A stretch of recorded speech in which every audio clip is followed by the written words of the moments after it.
Okay, brilliant. We're now recording. Deborah, would you like to pop up the first slide for us? Ooh. There we go. Brilliant. Thank you very much. Right. Welcome everybody to Seminar 2, which is all about submitting data to the Share Foundation. My name's Anthony Walker. I'm the Director of Operations for the Share Foundation. I'll be taking you through the first part of this seminar. I'm joined by my colleagues Dagmar, Deborah and Des. Unfortunately, Sue Jones has got COVID at the moment, so even though it's a Zoom meeting, we've asked her to stay away just so that nobody does get infected. But I'll ask my colleagues to introduce themselves. Dagmar. Good morning, everyone. My name is Dagmar. I'm the local authority liaison manager for the Share Foundation, and I'm the one that sends you the reminder to get your data across to us. Thank you, Dagmar. Deborah. Morning, Deborah Mason. So I look after the areas for Scotland, the East of England and the Yorkshire areas. Thank you. Des? Good morning, everybody. I'm Des Blackman, and I look after London and the South East. Lovely. Thank you, Des. Okay, if we can have the next slide, please, Deborah. Okay, a little bit of housekeeping, as with all these online meetings. We're going to try and keep the seminar to 1 hour, as promised, with an opportunity for asking questions at the end. We will split into smaller groups to start with, then come back to the main meeting. But if, when we get to the hour, there are still outstanding questions, colleagues and I are happy to stay on the meeting, and we will continue to take questions until we're the only ones left in the room. So you will have the opportunity to ask those questions. As we go through, you can also ask questions throughout the meeting if you wish. Microphones, please mute your microphones during the meeting unless you wish to contribute. Just cuts out on the background noise. If you hear any dogs barking, I apologise. They're both asleep at the moment, but we'll see how they get on. You can also turn your video cameras on and off, should you wish. If you want us to see you or not, then please feel free either way. Asking questions, you can type a question into the chat function, which you can direct to the meeting in general or to either myself or one of my colleagues. And at an appropriate time, we will stop and answer a question during the course of the meeting. The other way to ask a question is to use the reactions function and to raise the hand. That I can at the moment see about 6 people on the right hand side of the meeting out of the 21 that are here. If you use the raise hand function, it puts you at the top of my list, so we know who's wanting to ask a question, and again we can come to you at the appropriate time to ask that question. You also have an end button on your screen. I prefer if you don't use that until the end of the hour, but if somebody has to go, then we will understand.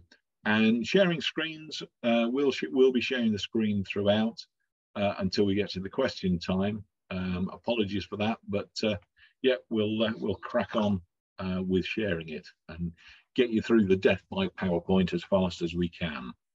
So, topics for discussion this morning. The topics we're going to cover: who are the Share Foundation, the different types of savings accounts which are available to young people in care through us, importance of submitting data. Without data, we are nothing, so it is highly important. What constitutes a qualifying young person? So who is it you need to include on your data returns? Then submitting data, how the data submission process works.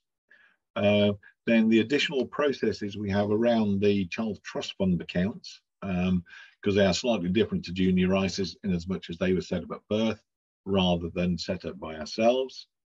Then we'll talk about retrospective young people, what that means, and what needs to be done so that they can claim their account as well.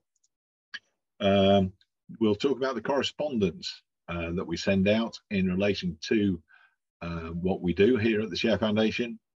And then, as I say, there will be question time at the end. but please feel free to ask questions as we go through. Okay, there's no questions at this point. I'll move on with my slides quickly, so you can get to the good stuff, because some of you may have already heard a few bits and pieces that I'm going to talk about. But the Share Foundation, what gives us the right to be sitting here talking to you about junior ISAs and child trust funds for looked after children? We are a registered charity. We've been operating since 2005, when the charity was set up to initially raise additional donations for child trust funds in the local area around Buckinghamshire. Then in 2012, we were awarded the government contract to set up and administer junior ISAs for looked after children after the demise of the child trust funds that were open for every child in the UK. So we lobbied the government, and government agreed that something needed to be done. So the junior ISA scheme was born. 2017, to make life a lot easier for local authorities and health trusts, we also took on responsibility for dealing with child trust funds where there is nobody in a position of parental responsibility for that child. I'll talk a little bit more about that in a moment. Excuse me. The good news is our contract has been renewed for 4 years from April. So from next month, you get to listen to us again for another 4 years. And the other bit of good news, all of our costs are covered by the government, excuse me, or by a philanthropist. So 100% of the donations we receive all go to the accounts of the young people. Okay, I'll struggle on with the next slide. Excuse me. I'm nearly there. Oh, that's better. Right. Junior ISAs and child trust funds. They are both long-term savings accounts set up by the government and were or are available to all children under the age of 18 in the UK. Say were because the child trust fund scheme was closed for new accounts on the 2nd of Jan 2011 when the junior ISA scheme took over. The good news is anyone can contribute to an account, and we can only manage child trust fund accounts where local authorities or health trusts confirm there is no one or no one suitable in a position of parental responsibility, i.e. if the child is an orphan, it's a simple answer for that question. Where there is a parent involved in the care of the child, you may have 51% of responsibility for the child, parent has 49%, but do you consider that parent suitable to be responsible for a savings account which can hold in excess of £1,500 for that child? So that's a question you will be asked. Okay, I will pass you over to, is it Deborah, who's going to take over about submitting data. I'll put myself on mute and go and get a glass of water. So over to you, Deborah. Right, hi everybody. So I've been doing the data at the Share Foundation for approximately 6 years. We've recently split into regional teams now. So instead of doing the entirety of the UK, Des does a lump and so does Sue. So one of us will be your contact. So from a data point of view, your local authority will submit data to us on a monthly or quarterly basis, depending on what your agreement is. Most of you are monthly, but if you want clarification on what schedule you're on, we can let you know. So with the data, your data will show us any newly eligible children. So that's anyone who's done a full year in UK care. That will trigger us to open an account or to trace a trust fund if they're in that bracket. Your data also shows us any care leavers for that period, so that will trigger any necessary correspondence for responsible adults or the young person themselves if they're over 16, so that they can be put in contact with their account. Okay, so your data, I don't know how many of you actually send the data to us, but we'll just go through. So in order to include a child on your monthly submission, the young person needs to be under 18 or 18 within that monthly period. They must be resident in the UK, and they have to have been continuously looked after for 1 year or longer, which means you shouldn't have any young people on your data that are under 1 year old, because they wouldn't be eligible, and nobody that's under 1 year in care. So the top 3 are the criteria for the junior ISA accounts. And then we also require young people who are born in the trust fund period, so between the 1st of September 2002 to the 2nd of January 2011. Children born within those dates need to be included on the data once they've done the full year in care. They should already have a child trust fund, but for our purposes, you need to pop them on the data. Okay, so the actual submitting of the data, many of you will know from seeing it, there is a data header that we ask you to send the information in on. It contains 8 columns of information, and this is the only information we need. So we ask you for an LA reference, so that's your local authority reference, the young person's first name, surname, gender, child's date of birth, UK residency, the date they entered care, and their current care status. Okay, so we can just go over a few of the intricacies of it. With names, we require only the legal name, not a preferred name. This is because we open an account in the legal name, and the young person has to have documentation when they reach 18 in order to actually access that account. If you've given us a preferred name, they won't necessarily have the right documentation when it comes to age 18 to actually be able to get their money. So if we can just have a preferred name, nothing in brackets, nothing an alias, nothing that they'd like to be known as, just legal name only. Okay, if you have a young person that changes their name whilst they're in care, you simply add the new name to the data, and then we will pick it up from there, and we will let the JISA provider know that the young person has changed their name, and they will update the account. If the young person has a child trust fund and has changed their name, we may come back to you and ask you for a supporting document, such as a DPOL certificate, just because with a trust fund, we have to provide a copy of the document to the financial provider in order for them to change it on the account. With a junior ISA, we can just email the provider, but the trust funds are slightly different. As I say, if we need that document, we will ask you for it, so don't think you need to send it in at the time of data. Okay, names also, sometimes we get restricted. Now we understand that on your local authority, your database may say restricted for privacy issues or, you know, for whatever reason, but when you send in the data, we have to have the name. If it doesn't show the name, we'll come back to you and ask for it, which could delay us processing your data. The gender needs to be male or female. They're the only 2 that we can process. We do understand at the moment there's a lot of young people coming through as non-binary or indeterminate. If we get that through, we will revert it back to whatever they were originally submitted under. It doesn't make too much of an issue with regards to the account, but just so that you're aware. Okay, and then the rest of it's fairly self-explanatory with date of birth, date entered care. UK residency ideally has to say yes, because they would have had to have been in UK care for a 12-month period. But for those that are non-UK, you can put no, but we may come back to you and ask you for clarification on that no. And when it comes to child status, which is the final column, generally we ask you to use these ones here. So we've got in care, not in care, attained majority 18, adopted, special guardianship, returned to parents, other, or died. If you can kind of keep it to that, that's great. If you'd prefer to just use in care, not in care, that's perfectly acceptable as well. We can deal with that.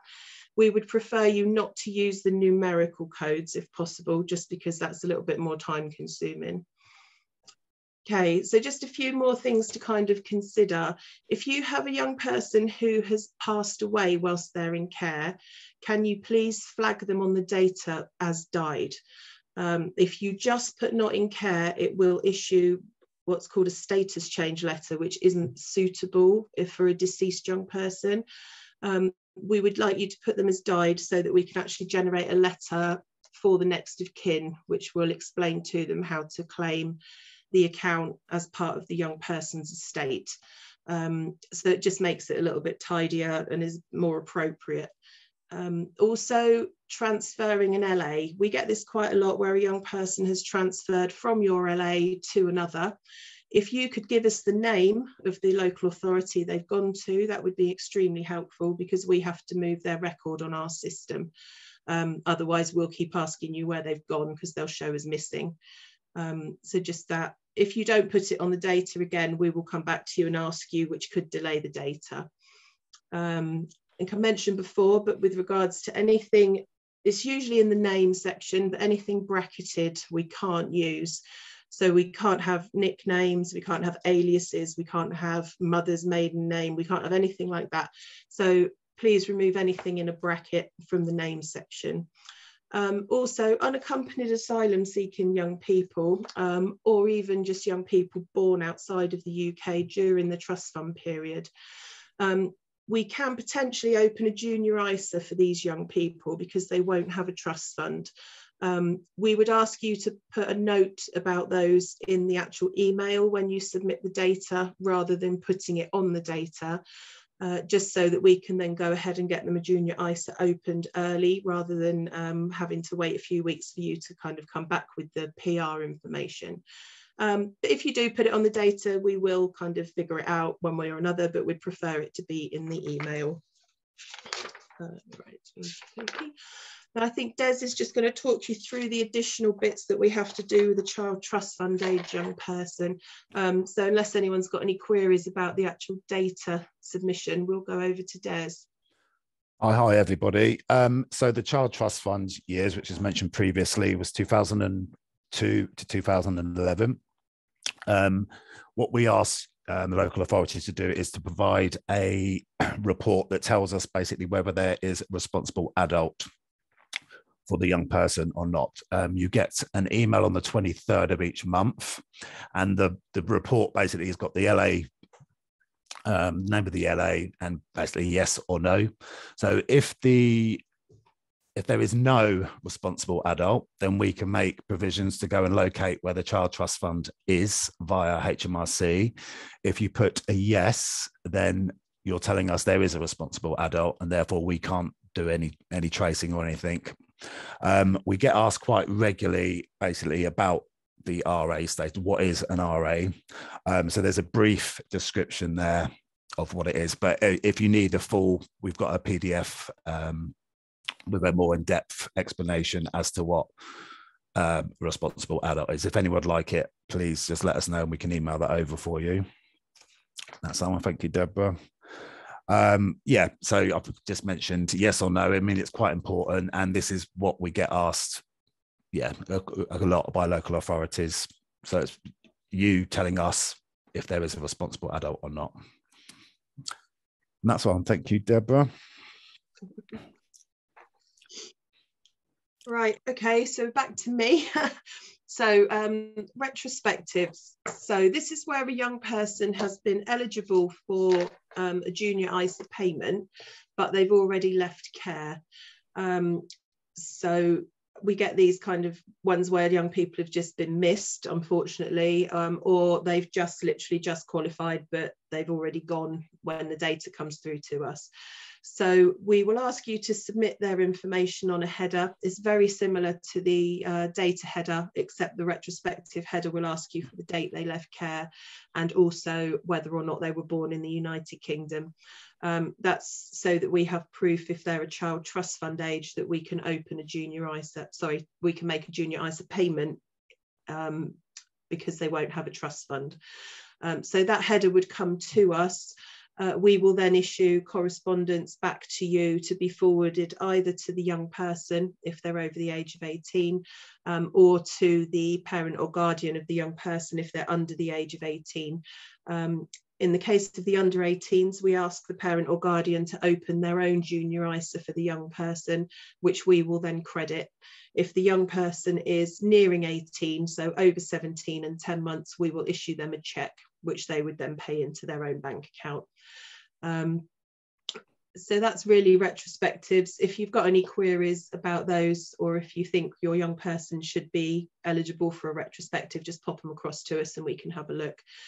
And we can also send you any letters for young people that haven't received their retrospective yet, but you may see there's probably a number of young people. Oh, pardon, what have I done there? There's probably a number of young people on your area where we've issued retrospective letters, but they haven't yet claimed it. If you want us to have a little look at that and see if you've got any outstanding, we certainly can on request, and we can reissue the letters for any young people that haven't claimed that. Okay, so I think that pretty much covers that, and then we're back to Des. Okie dokie. Right, so basically once you submitted your data, and behind the scenes, the system will generate the relevant letters for onward submission to the either young person or parents, etc. So we have a 16+ letter and a 17.5-year-old letter. Again, as I said before, and this is to go on to the young people, basically to get them to start the process of locating their account if they haven't done so already.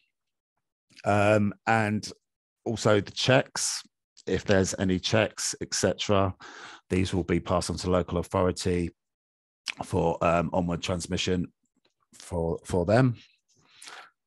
And yeah, basically, every time you send over the data, the system works behind it, and it will generate all the letters, all the relevant emails for you to forward on to the young person or the adoptive parents, etc. And that's basically everything really to do with the data. So, Deborah. Yeah, so there are additional seminars available for what happens when young people turn 18. So if you wanted to sign up to those specifically, that goes into much more depth about the links for MyJISA and MyCTF, etc. But yeah, other than that, that's pretty much the correspondence. So does anyone have any questions? There's a question come up in the chat from Harmanda. Okay. About what if a child has a plan of adoption? I'm presuming that is that the child is to be adopted. Deborah, do you want to talk about what happens once we get notification of an adoption? Yeah, so if it's currently a planned adoption, I would suggest remain on your data as in care. Once the adoption is finalised, you would then submit them as adopted on the data. At that point, when we process that data, it would generate what's called a status change letter. That would come back out to the local authority for onward transmission to the new parent, and it would give them instruction on how to become the contact on that account, whether it be a junior ISA or a trust fund. And then the parent would just need to act on that letter and correspondence so that they can take control of that account, and we would then cease to have anything to do with it once they're named as the contact. Brilliant. Thank you, Deborah. Are there any more questions from anybody at this stage? There we go. Hold on. Emma Simpson, let's have a look. Are we able to update if there is no longer a responsible adult, i.e. the adult is no longer appropriate? Yes, you are. Des, do you want to talk about that? Yeah, so basically what we would need to do, again, it will be on the responsible adult template, which you get the chase for on the 23rd, but you can use the template at any time send it over to us, and then we'll update our records, and that will, obviously, we can start doing the search if it's a child trust fund with HMRC to take control of the account. So yeah, you can do that, that's fine. Brilliant. Thank you, Des. Any other questions at this stage? No, nothing else coming on chat. No hands going up. Okay. In that case, what we'll do now is we'll split into 2 rooms. I've tried to put you with the relevant member of staff from the Share Foundation that you'll deal with. Apologies if it doesn't quite work out. Deborah is going to be in one room, and I've put Des and Dagmar in another. You'll all get moved over to the breakout rooms, and I will pop from room to room, see how things are going, see if there's lots of questions coming in. So bear with me, I'm going to hit the button, so you should then go into a breakout room, give it a minute or two, and everybody will be there. There's either 10 or 11 of you in each room. So here we go.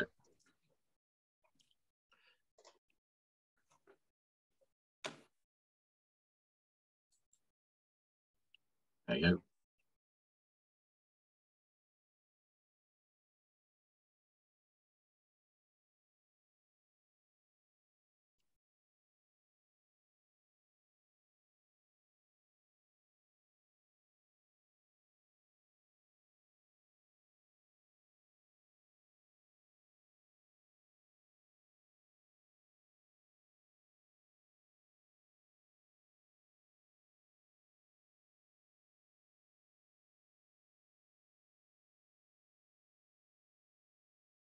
Sarah, you don't appear to have left us yet. Did you have the choice of joining a room? Hi, Anthony. Yes, I did. I did agree to it, and then it seemed to put me back in here. Okay, so bear with me. Let's see. I've done. That's all right. What I'll do is I'll try and put you in the other room, see if that works. Bear with me. Oh, thank you. See you in a minute. Thank you.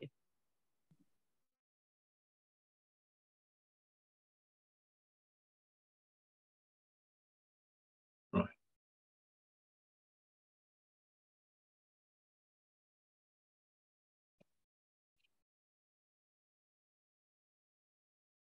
I should have given you the option, Sarah, to move to room 2.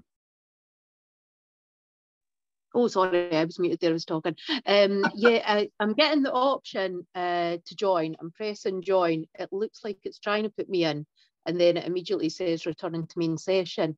I think the last seminar I had the same issue, so I don't know if it's something to do with the settings on my phone. Mm-hmm. Right. Yeah, it's difficult. Okay, I'll try and put you back in the other one. So maybe third time lucky. Yeah. See how we go. I'll hang around here to see if you get there. Thank you.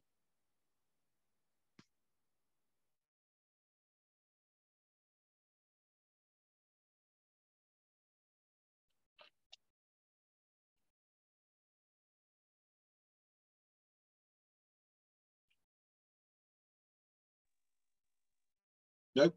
No, it's just done the same again. It's unfortunately I can't drag you across either, so I'm not quite sure what's going on with that. There is a box here with breakout rooms. Yeah, there's something here with breakout rooms. I'll see if I can go in a different way. Okay.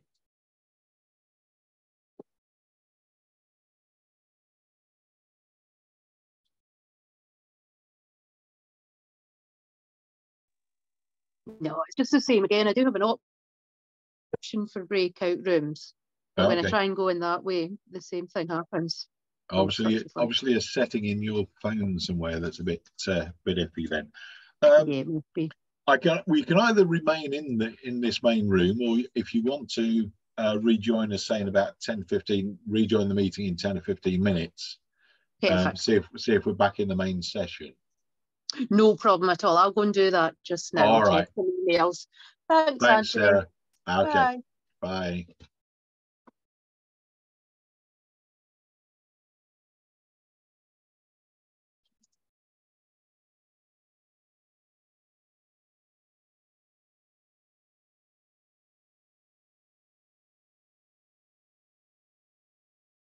Or track her down.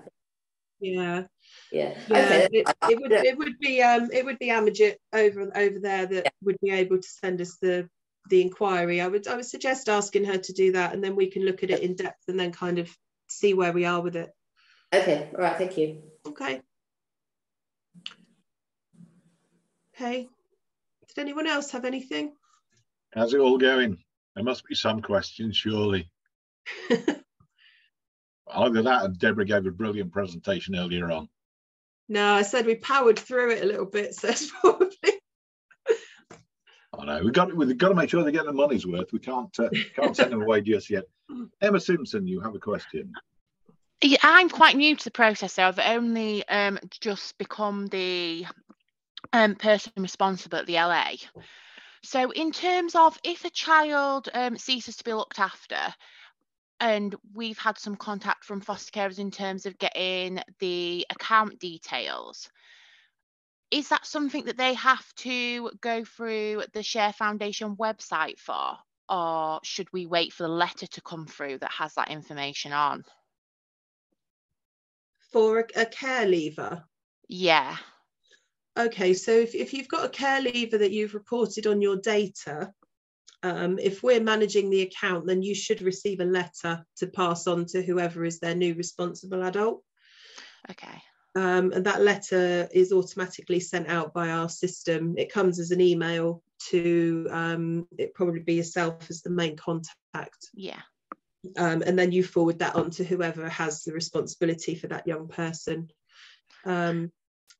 Yeah, a foster carer wouldn't necessarily normally get the account information, but if they are the responsible adult in that case for a care leaver, then yes, the status change letter could be passed on to them. Okay, so what if they wanted to make a donation to the account? Again, would that be something that they would have to go through ourselves for, or through yourselves at the Share Foundation? No, they can make a donation into the account whilst the young person is in care. Once the young person leaves, then we can't process any additional payments into the accounts. But if the young person remains in care, the donor would just need to receive the TSF reference from you guys. So we send over the valuation report. So you get the valuation report on a quarterly basis. That would show the TSF number for that young person. So the donor needs that TSF number so that they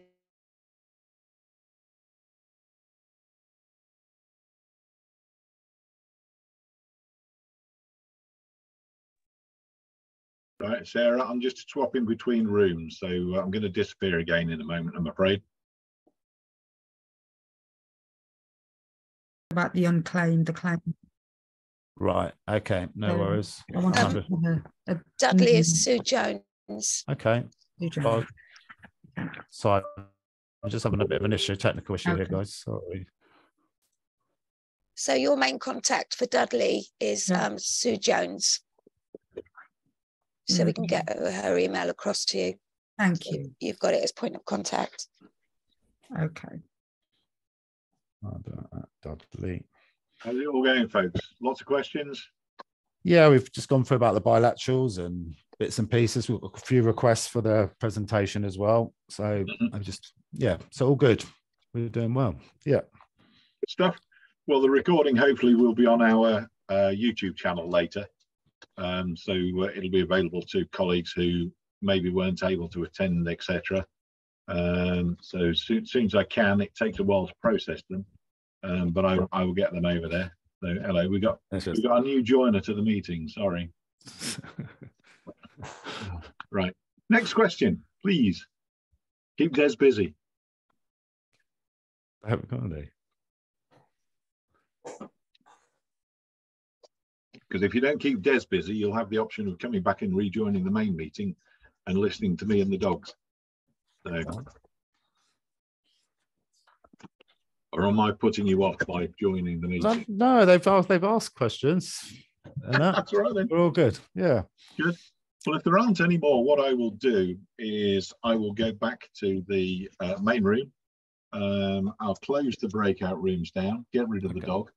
Okay. And then there'll still be the opportunity to ask further questions in due course. You know what they say about never work with children and animals. Well, sadly, I can't shut this one away at the moment. So I'll drag you all back to the main room in a few minutes.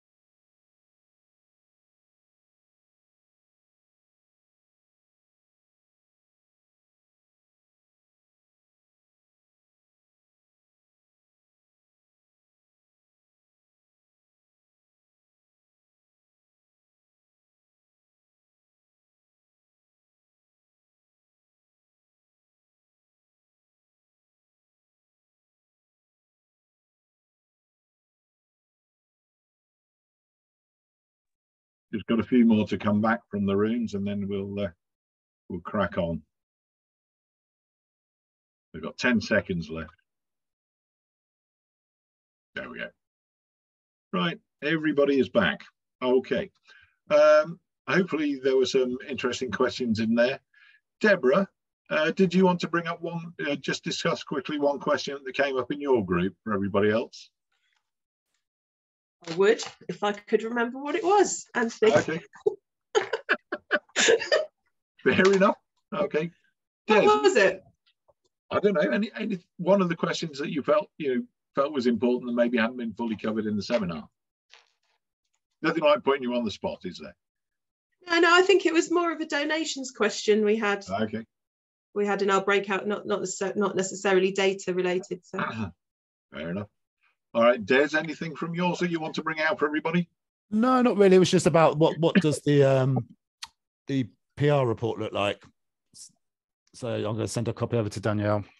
Oh, okay. Sussex. Yeah, it's just something. It was just a question regarding that. Brilliant. Okay, thank you very much. Well, everybody's had the chance to ask questions in their smaller groups. I'm conscious of the fact that you're not getting your money's worth today. It's only 11:10, but maybe you ought to go and get a cup of coffee if you want before you tell them you're back at work. But in the meantime, thank you all very much indeed for attending. If there are any more questions, Des, Dagmar and Deborah and myself will be happy to stay on the meeting until such time as everybody else has left the room. So, and if anybody wants to know, that one's Ginny, so who gate crashed the meeting. She's 2 years old and can't keep herself to herself. Janice, you have a question? Yay! Well, no, it's just a question on, I can't make the donations training, so I'm just wondering whether or not that's going to be recorded. So I've booked on all the others, but I can't get on the next one. So is that something you're going to record as well that I could probably watch later? Yeah, the plan is we're going to record them all okay, and upload them to our YouTube channel. So as soon as we've managed to record one, we have to get everybody to agree to the recording, such as you did at the start. Once that happens, we can record, and then we can publish later on that day when we get a copy. So watch our YouTube channel or give us a shout at the end of the seminars, and we'll let you know where they are. But if you search YouTube for the Share Foundation, you can find all sorts that we've put up there so far. All right, okay. Brilliant. Okay, any other questions for the group? Otherwise, we'll let you go. But as I say, we'll stay on until everybody's left. So if anybody wants to ask a question in a smaller group, then we're happy to do so. Okay. Thank you all very much indeed. Thank you. All right. Thank you. Bye. Thanks, Take everyone. care now. Bye. Bye. Thank you. Thank you very much. Thank you.